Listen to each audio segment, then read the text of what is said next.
कहानी की शुरुआत में हमें दिखाया जाता है कि कैसे पुराने जमाने में लोग अपनी दौलत को संभाल कर नहीं रख पाते थे। उस समय बैंक जैसी कोई व्यवस्था नहीं थी और डाकू किसी भी गांव में घुसकर सब कुछ लूट ले जाते थे। मजबूरी में लोग अपनी जमीन में गड्ढे खोदकर सोना, चांदी और कीमती चीजें छुपाते थे, लेकिन डाकू मिट्टी तक खोद देते थे और दबा हुआ सारा धन निकाल ले जाते थे। ऐसे में लोगों ने अपनी धन दौलत की रक्षा के लिए तंत्र विद्या का सहारा लिया और अलग अलग तरह के बंधन बनाए गए। इन बंधनों में सबसे खतरनाक था पिशाच बंधन, जिसमें इंसानी बलि दी जाती थी और बलि के बदले पिशाच उस धन की रक्षा करता था। यही तंत्र मंत्र और बंधनों की प्रथा इस कहानी के गांव में भी चल रही थी।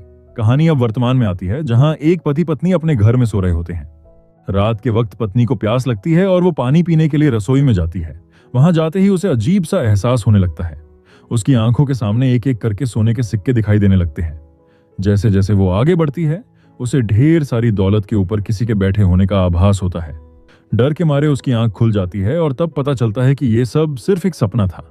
लेकिन परेशानी की बात यह थी कि ऐसे सपने उसे लगभग रोज आने लगे थे। इस डर से परेशान होकर उसका पति घर में एक पुजारी को बुलाता है। पुजारी पूरे घर का मुआयना करता है और बताता है कि इस घर में गंभीर वास्तु दोष है और तुरंत पूजा करवानी पड़ेगी। पति कहता है कि यह उनके पूर्वजों का घर है और पहले कभी ऐसा कुछ नहीं हुआ, लेकिन पुजारी फिर भी पूजा की जिद करता है। मजबूरी में पूजा करवाई जाती है और पुजारी कहता है कि वह उस रात वहीं रुकेगा। रात होते ही पुजारी को किसी औरत के जोर जोर से हंसने की आवाज सुनाई देती है। डर के मारे उसकी नींद खुल जाती है और वह जान बचाकर वहां से भागने की कोशिश करता है। पति पत्नी पूछते हैं कि क्या हुआ, तो पुजारी घबराकर कहता है कि इस घर में कोई बेहद खतरनाक चीज मौजूद है और जो भी यहां रहेगा मारा जाएगा। इतना कहकर पुजारी वहां से भाग जाता है। इसके बाद घर में खून और किसी की लाश दिखाई जाती है। हालांकि सब कुछ साफ साफ नहीं दिखाया जाता। अब कहानी एक नया मोड़ लेती है और सीन बदलकर मनीष शर्मा नाम के एक घोस्ट एक्सपर्ट को दिखाया जाता है, जो एक कॉन्फ्रेंस में भूत प्रेत पर स्पीच दे रहा होता है। मनीष बताता है कि भूत दरअसल एनर्जी होते हैं, जिनमें पॉजिटिव और नेगेटिव दोनों तरह की ताकत होती है। वह कहता है कि आत्माएं अक्सर धुएं की तरह दिखाई देती हैं और परिचित लोगों का रूप धारण कर लेती है। मनीष तभी पूछता है कि यहाँ कौन कौन भूतों पर विश्वास करता है। लगभग सभी लोग खड़े हो जाते हैं सिवाय एक आदमी के। वही आदमी होता है शिवा। शिवा साफ साफ कहता है कि वह भूतों पर विश्वास नहीं करता और अगर मनीष उसे भूत दिखा दे तो वह मान लेगा। मनीष उसे स्टेज पर बुलाता है और भूत के अस्तित्व को साबित करने के लिए कुछ यंत्र लाता है। हैरानी की बात यह होती है कि शिवा उन यंत्रों को खुद ही चलाकर दिखाने लगता है। यह देखकर मनीष समझ जाता है कि शिवा खुद एक घोस्ट हंटर है। मनीष उसे पूछता है कि जब तुम खुद घोस्ट हंटर हो तो भूतों पर विश्वास क्यों नहीं करते। शिवा जवाब देता है कि वह इसीलिए विश्वास नहीं करता क्योंकि भूत होते ही नहीं है। इसके बाद एक फ्लैशबैक दिखाया जाता है, जहां बचपन में शिवा अपने दोस्त के साथ साइकिल से एक रास्ते से गुजर रहा होता है। उस रास्ते पर एक पेड़ था जिसके बारे में गांव में कहा जाता था कि वहां भूत रहता है। शिवा का दोस्त डर के मारे आगे बढ़ने से मना कर देता है, लेकिन जैसे ही वे पेड़ के पास पहुंचते हैं, दोस्त जोर से चिल्लाता है और वही बेहोश होकर मर जाता है। लोग कहते हैं कि उसे भूत ने मार डाला, लेकिन शिवा सबको बताता है कि उसका दोस्त डर के कारण हार्ट अटैक से मर गया था। शिवा सवाल करता है कि अगर वहां भूत होता तो उसने मुझे क्यों नहीं मारा। मैं तो उस पेड़ के पास कई बार गया हूं। तभी मनीष शिवा के हाथ में बंधे धागे की ओर इशारा करता है और पूछता है कि जब भूतों पर विश्वास नहीं करते तो यह धागा क्यों पहना है। शिवा कहता है कि यह उसकी मां ने पहनाया है और मां के सम्मान में वह इसे बांधे रखता है। मनीष मुस्कुराकर कहता है कि एक दिन तुम जरूर भूत को देखोगे और तुम्हारी खोज के लिए गुड लक। इसके बाद सीन बदलता है, जहां शिवा अपने दोस्त और उसकी गर्लफ्रेंड के साथ अलग अलग जगहों पर थर्मल कैमरा और इलेक्ट्रोमैग्नेटिक फील्ड जैसे यंत्रों से भूतों की तलाश करता दिखाई देता है, लेकिन हर बार की तरह उन्हें कुछ भी नहीं मिलता। शिवा की मां को उसके इन कारनामों के बारे में से कुछ भी नहीं पता होता, क्योंकि उन्हें लगता है कि उनका बेटा किसी अच्छी नौकरी में काम करता है। एक दिन ऑफिस से लौटकर शिवा घर आता है और थक कर सो जाता है। नींद के बीच अचानक उसकी आंख खुलती है और वह देखता है कि कोई एक छोटे बच्चे को मारने की कोशिश कर रहा है। शिवा घबरा जाता है। तभी उसकी नींद टूटती है और उसे एहसास होता है कि यह सब सिर्फ एक डरावना सपना था। सपना इतना असली लगता है कि वह तुरंत अपने दोस्त को फोन करता है। दोस्त उसे समझाता है कि वह भूतों पर जरूरत से ज्यादा रिसर्च कर रहा है, इसलिए ऐसे अजीब सपने आ रहे हैं और उसे कुछ दिन इस काम से दूरी बना लेनी चाहिए। शिवा उसकी बात मानने की हामी भर देता है, लेकिन अगले ही दिन शिवा अपने उसी दोस्त को लेकर एक पुराने घर में पहुंच जाता है। वहां उन्हें एक लड़की की परछाई दिखाई देती है। शिवा उस परछाई का पीछा करता है और थोड़ी देर बाद वह लड़की उसके सामने आ जाती है। अचानक वह लड़की शिवा पर स्प्रे करती है, पास रखी एक मूर्ति उठाती है और वहां से भाग जाती है। अगले दिन शिवा की मां एक मंदिर जाती है, जहां वह एक प्रसिद्ध पुजारी से मिलना चाहती है, लेकिन उनसे मुलाकात नहीं हो पाती। तभी वही लड़की, जिसका नाम सितारा होता है, शिवा की मां की मदद करती है और पुजारी से मिलवाती है। मदद के लिए आभार जताते हुए मम्मी जी सितारा को अपने घर ले आती हैं और शिवा से मिलवाती है। शिवा जैसे ही सितारा को देखता है वह पहचान जाता है कि यह लड़की कल रात उस घर में थी। कुछ देर बाद शिवा और सितारा एक जगह बैठकर बात करते हैं। शिवा उससे पूछता है कि वह उस घर में क्या कर रही थी। सितारा बताती है कि वह आर्कियोलॉजी पर रिसर्च कर रही है और उस घर में रखी एक पुरानी मूर्ति लेने गई थी, लेकिन वहां दो लोगों ने उसे रोक लिया। इसलिए उसे लगा कि शायद शिवा भी उन्हीं का आदमी है। इसी डर में उसने स्प्रे किया और वहां से भाग गई। इसके बाद सितारा शिवा से पूछती है कि वो वहां क्या कर रहा था। शिवा बताता है कि वह एक घोस्ट हंटर है और भूतों की खोज में गया था। यह सुनकर सितारा हंसते हुए कहती है कि कहीं उसने उसे ही भूत तो नहीं समझ लिया। शिवा जवाब देता है कि वह भूतों पर विश्वास न करने वाला घोस्ट हंटर है। सब कुछ साफ हो जाने के बाद शिवा सितारा से कहता है कि वह भूतों की खोज करता है। ये बात उसकी मां को बिल्कुल न बताए, क्योंकि उन्हें उसके इस काम के बारे में कुछ भी नहीं पता। इसके बाद शिवा और सितारा की कई बार मुलाकात होती है और धीरे धीरे दोनों के बीच अच्छी दोस्ती हो जाती है। एक दिन शिवा, सितारा और उसका दोस्त मिलकर एक और घर में भूत की तलाश करने जाते हैं, लेकिन वहां पुलिस की गश्त होने की वजह से वे बिना कुछ पता लगाए वापस लौट आते हैं। उसी दौरान शिवा का दोस्त खुशी खुशी बताता है कि उसकी गर्लफ्रेंड के पिताजी ने उनकी शादी के लिए हाँ कर दी है। यह सुनकर शिवा बहुत खुश होता है। उसी रात शिवा को फिर से वही सपना आता है, लेकिन इस बार सपना उसे अंदर तक हिला देता है। अगले दिन शिवा को न्यूज मीडिया से पता चलता है कि मनीष शर्मा के असिस्टेंट की रहस्यमय मौत हो गई है। यह खबर सुनकर शिवा सितारा को साथ लेकर मनीष शर्मा के ऑफिस पहुंचता है और उससे असिस्टेंट की मौत के बारे में पूछता है। मनीष बताता है कि उसका असिस्टेंट एक तांत्रिक के साथ एक गांव में सोने का कलश निकालने गया था और वहां से लौटने के बाद ही उसकी रहस्यमय तरीके से मौत हो गई। मनीष आगे बताता है कि उसने सुना है कि उन सोने के कलशों की रखवाली एक पिशाच करती है, जिसे खुश रखने के लिए जानवरों और इंसानों की बलि तक देनी पड़ सकती है। यह सब सुनकर शिवा उस गांव का पता मांगता है, लेकिन मनीष उसे मना कर देता है और कहता है कि वह जगह बेहद खतरनाक है और वह जानबूझकर शिवा को खतरे में नहीं डालना चाहता। सितारा भी शिवा से कहती है कि जब वह जानता है कि जगह इतनी खतरनाक है तो वहां जाने की कोशिश क्यों कर रहा है। शिवा उसे भरोसा देता है कि वह वहां नहीं जाएगा। सितारा पूछती है कि कहीं वह अपने दोस्त की तरह झूठा वादा तो नहीं कर रहा, तो शिवा कहता है कि नहीं, वह सच में नहीं जाएगा। इसके बाद शिवा अपने दोस्त की बैचलर पार्टी में चला जाता है, जहां वह खूब नाचता गाता है और सबके साथ एंजॉय करता है।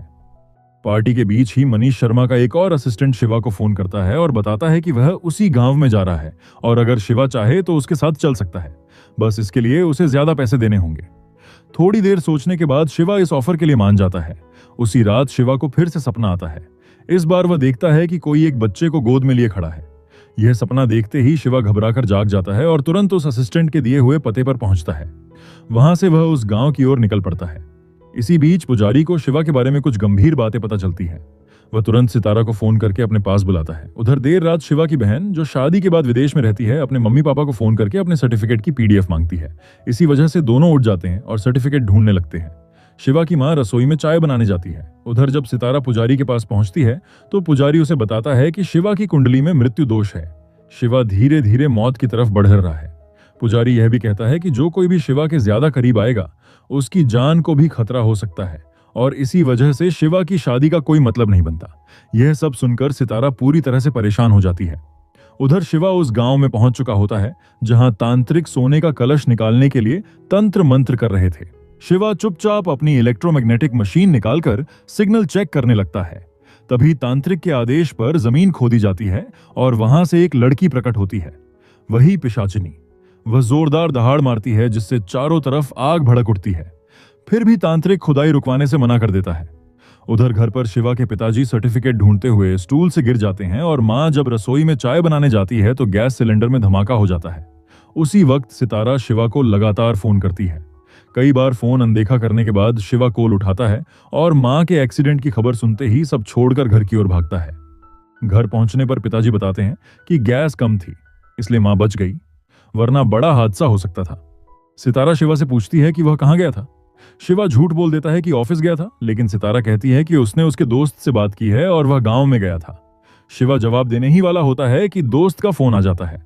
दोस्त बताता है कि उस गांव में भयानक हादसा हो गया है और व्हाट्सएप पर एक लिंक भेजता है। वीडियो में तांत्रिक समेत वहां मौजूद सभी लोग मरे पड़े होते हैं। शिवा समझ जाता है कि यह सब उसके वहां जाने के तुरंत बाद हुआ होगा। सितारा साफ कह देती है कि अब उसके माता पिता को सच पता चला तो क्या होगा। तभी शिवा के पिताजी यह सब सुन लेते हैं और टूट जाते हैं। वह कहते हैं कि जिस चीज से उन्होंने शिवा को हमेशा दूर रखा वही उसे उस मौत के गांव तक ले गई। गुस्से में पिताजी एक जलती हुई चीज फेंक देते हैं, जिससे पर्दे में आग लग जाती है।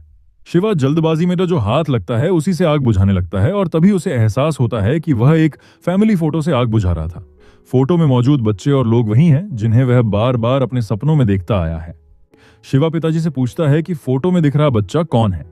पहले वह टालते हैं, फिर बताते हैं कि वह बच्चा खुद शिवा है। शिवा चौंक जाता है और पूछता है कि फिर ये दो लोग कौन हैं। पिताजी बताते हैं कि वही उसके असली माँ बाप थे। माँ चुप रहती है और शिवा समझ जाता है कि यही सच है। इसके बाद पिताजी पूरी कहानी बताते हैं। शिवा के असली पिता वासु और माँ देवी उनके सगे भाई भाभी थे। कई सालों बाद देवी गर्भवती हुई थी और घर में खुशी का माहौल था। उसी दौरान बलराज और शुभा भी वहां आए थे, जो रिश्ते में मामू और मामी थे। शुभा को अब भी सोने के सपने आते थे और वह एक बड़े तांत्रिक के पास जाती है। तांत्रिक शुभा से कहता है कि उसके पेट में सोने का कलश है और वह इसी घर में छिपा है, लेकिन उसकी जगह सिर्फ नीली आंखों वाला इंसान ही बता सकता है। शुभा समझ जाती है कि नीली आंखें देवी की है। उस वक्त देवी 8 महीने की गर्भवती थी। शुभा बलराज से कहती है कि किसी भी तरह देवी को अपने घर लाना होगा। इसी बीच देवी की तबीयत थोड़ी खराब होती है और शुभा को मौका मिल जाता है। वह झूठ बोलती है कि उन्होंने पहले से ही बच्चे के लिए पुजारी से बात की थी और पुजारी ने बताया है कि अगर बच्चे का जन्म अपने घर में हुआ तो बच्चे की जान को खतरा होगा। ये खतरा तभी टलेगा जब देवी उनके घर आकर अकेले पूजा करेगी। वासु और देवी डर जाते हैं। बलराज और शुभा भरोसा दिलाते हैं कि पूजा की पूरी तैयारी है और पुजारी भी वही मौजूद है। इसी भरोसे में वासु देवी को उसके मायके ले आता है। वहां पहुंचकर देवी देखती है कि एक तांत्रिक तंत्र मंत्र कर रहा है, लेकिन बलराज झूठ बोल देता है कि वही पुजारी है। देवी साड़ी बदलकर उस तांत्रिक के सामने बैठती है। तांत्रिक देवी और शुभा दोनों को बैठाकर आंखें बंद करवाता है और रिचुअल शुरू करता है। वह दोनों पतियों से इनकी आंखों में एक खास तेल लगवाता है, फिर देवी से आंखें खोलकर एक तरफ देखने को कहता है।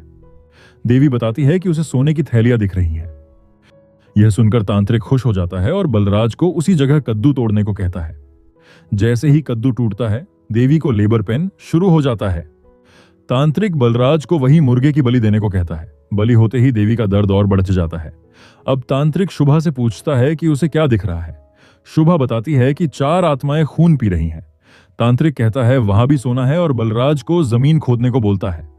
वासु मदद की गुहार लगाता है, लेकिन बलराज लालच में अंधा होकर खुदाई करता रहता है। तांत्रिक फिर बकरे की बलि करवाता है। इसके बाद शुभा बताती है कि 6 हाथों वाली एक आकृति आई है, जिसके हाथ में खोपड़ी और खून से भरे बर्तन हैं। तांत्रिक समझ जाता है कि धन पिशाचिनी आ चुकी है।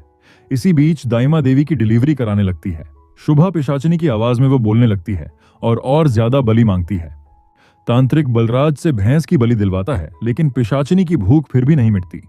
तभी देवी के यहाँ एक पुत्र का जन्म होता है। तांत्रिक समझ जाता है कि पिशाचिनी नर बलि चाहती है और बलराज को बच्चे की बलि से देने को कहता है। बलराज बच्चे को लेने आगे बढ़ता है और कहता है कि इस बलि से उन्हें बहुत सोना मिलेगा।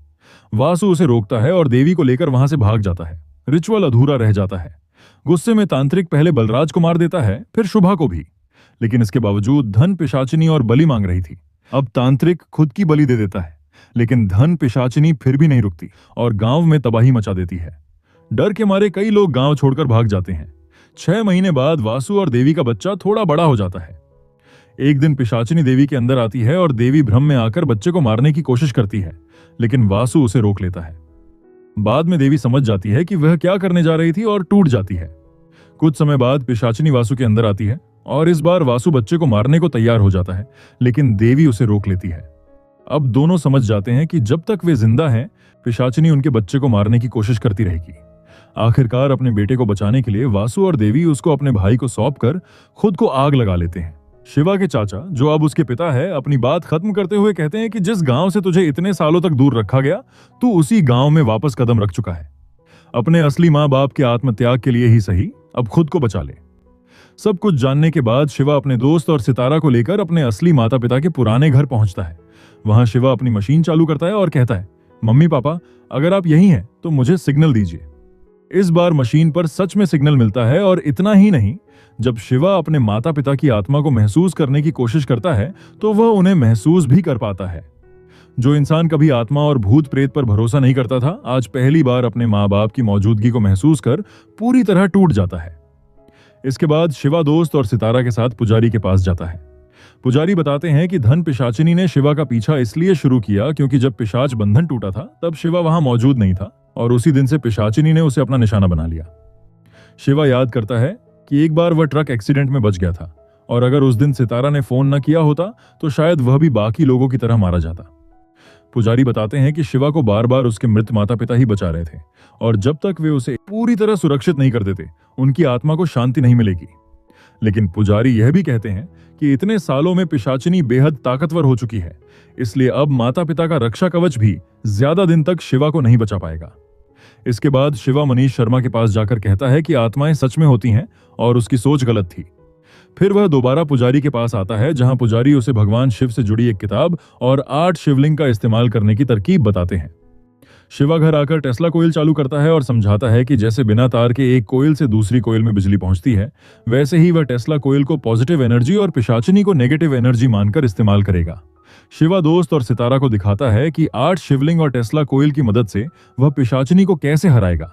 तभी उसकी मां यह सब देख लेती है और कहती है कि तू उस घर में नहीं जाएगा। वह दरवाजा बंद कर लेती है। शिवा काफी देर तक दरवाजा खटखटाता रहता है और जब उसके माँ बाप दरवाजा खोलते हैं तो शिवा कहता है कि वह उस घर में इसलिए जा रहा है क्योंकि उसके असली माता पिता मरकर भी शांति नहीं दे पा रहे और वह उनकी आत्मा को मुक्ति दिलाना चाहता है। शिवा के माँ बाप पुजारी के पास जाकर कहते हैं कि शिवा भले उनका सगा बेटा नहीं है, लेकिन उन्हें अपने बेटे से भी ज्यादा प्यारा है और उसकी जिंदगी के इस मोड़ पर उन्हें बहुत डर लग रहा है। पुजारी उन्हें भरोसा दिलाते हैं और कहते हैं जो होगा देखा जाएगा। इसी बीच पूर्णिमा की रात आ जाती है। सभी लोग पुराने घर पहुंचते हैं। मनीष शर्मा पहले से मशीन और कैमरे सेट कर देता है और पिशाचिनी के लिए तय की गई जगह पर 8 टेस्ला कोयल के शिवलिंग रखने के निशान बना दिए जाते हैं। शिवा बाहर तैयारियां कर रहा होता है। तभी पुजारी बताते हैं कि आज चंद्र ग्रहण और पूर्णिमा एक ही दिन है, इसीलिए जो भी करना है आज ही करना होगा। शिवा जैसे ही अंदर आकर तय जगह पर 3 शिवलिंग रखता है, तभी एक भारी चीज उसके शरीर पर गिरती है और वह घायल हो जाता है। जब वह 7वां शिवलिंग रखने वाला होता है, तभी पिशाचिनी सामने आ जाती है और दोनों के बीच भयानक लड़ाई शुरू हो जाती है। पिशाचिनी शिवा के मामा बलराज और शुभा को भी बुला लेती है, जिससे शिवा को उनसे भी लड़ना पड़ता है। एक समय ऐसा आता है जब पिशाचिनी शिवा को अपने वश में कर लेती है। शिवा खुद को मारने लगता है और अपना ही खून पीने लगता है, जिसका मजा पिशाचिनी लेती है। जब शिवा त्रिशूल से खुद की जान लेने वाला होता है, तभी उसके असली माता पिता वहां प्रकट होते हैं। शिवा को होश आता है और वह 8वां शिवलिंग लगा देता है। अब जैसे ही शिवा त्रिशूल से पिशाचिनी पर वार करने जाता है, पिशाचिनी चालाकी से शिवा का ही रूप ले लेती है, जिससे शिवा को लगता है कि उसने खुद को मार दिया है। दूसरी तरफ पिशाचिनी तय जगह पर जोर जोर से हंसने लगती है। तभी 8 टेस्ला कोयल एक साथ मिलकर एक जबरदस्त ऊर्जा पैदा करते हैं और उसी ऊर्जा के जरिए वहां खुद भगवान शिव प्रकट होते हैं। भगवान शिव के सामने शिवा शिव तांडव नृत्य करता है। नृत्य खत्म होते ही शिवा त्रिशूल को एक बार फिर पिशाचिनी की तरफ फेंक देता है। हमें सिर्फ इतना दिखाया जाता है कि त्रिशूल तय की गई जगह पर जाकर लगती है, लेकिन पिशाचिनी सच में मरती है या नहीं, यह साफ तौर पर नहीं दिखाया जाता। इसके बाद सीन बदलता है और शिवा ईएमएफ मशीन लेकर अपने असली माता पिता के पुराने घर में दिखाई देता है, जहां सितारा भी मौजूद होती है। शिवा मशीन चालू करता है और कहता है, मम्मी पापा अगर आप यहां हैं तो मुझे सिग्नल दीजिए, लेकिन इस बार मशीन पर कोई सिग्नल नहीं मिलता। इससे शिवा यह मान लेता है कि शायद उसके माता पिता की आत्मा को आखिरकार शांति मिल गई है। अब कहानी 3 साल आगे की दिखाई जाती है। एक आदमी को एक जगह पर आते हुए दिखाया जाता है जहां पिशाचिनी मौजूद होती है। उसी जगह शिवा जमीन पर पड़ा हुआ दिखाई देता है और इसी सीन के साथ मूवी खत्म हो जाती है। खैर, ये एंडिंग देखकर आपको क्या लगता है, कमेंट में जरूर बताना। अगर वीडियो पसंद आया हो तो लाइक करें और चैनल को सब्सक्राइब करें। जल्द मिलते हैं अगली वीडियो में, तब तक के लिए धन्यवाद।